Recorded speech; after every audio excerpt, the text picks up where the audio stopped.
Do people really want self-driving cars? Do companies? And why are major auto manufacturers canceling so many orders for 2023?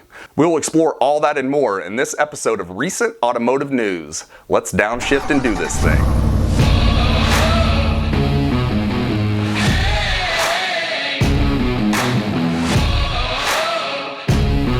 Welcome back to another episode. If you haven't already, please consider hitting the like and subscribe button on this video and hit the bell for notifications. AAA's Director of Automotive Engineering and Industry Relations dropped a bomb on the Center for Automotive Research's management briefing seminars with a study and an opinion that most auto manufacturers didn't want to hear. There is just no business case for full autonomy for individual ownership. His statement might be easy to dismiss, but the evidence he brought with him is pretty convincing. AAA did a survey of their 62 million customers and found that only 18% of people wanted self-driving capability. And the feature that their customers are most looking for is safety, with 77% of respondents stating that they want safer vehicles. The AAA executive told the auto industry, "Let's do a better job on the safety technologies that people want to go out and purchase today, the features that they are willing to pay for."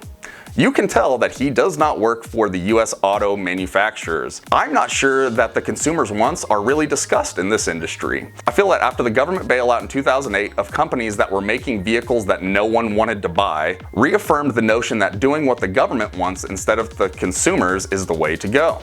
Remember that old Pontiac Aztek and Chrysler PT Cruisers that were being made back in those days?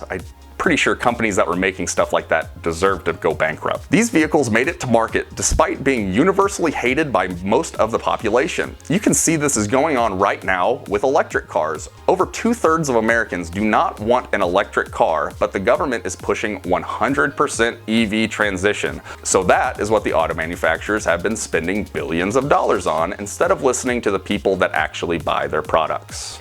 So what do I think of total vehicle automation in terms of company and fleet vehicles? I can think of a few use cases where it would be good and a ton of situations where it would hinder the ability of a crew to do work.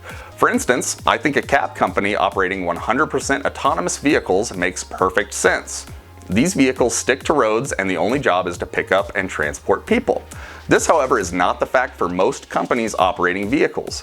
For any company that uses equipment out of their vehicles like cranes, compressors, toolboxes, and things like that, not being able to have fine control over the vehicle or how the vehicle is parked, and the inability to take the vehicle off-road would be a complete deal breaker.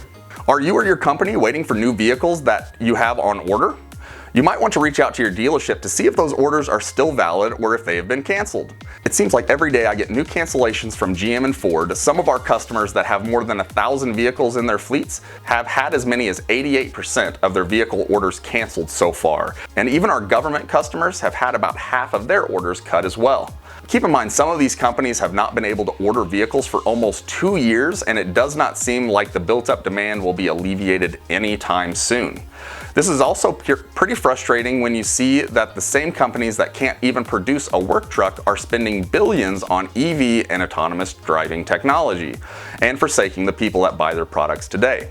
Dodge seems to be the only manufacturer that is still taking fleet orders at this time, but that is not to say that they won't come back and cancel them later. So much for the article a few weeks ago basically claiming the microchip shortage was over. That's been it for recent automotive news this week. If you like content like this, feel free to check out our website at www.cooperfleetservices.com. Liking and subscribing really helps the channel grow and we greatly appreciate it. If you have any questions, leave them down in the comments section for me. Hope you all have a wonderful day. Thanks for tuning in.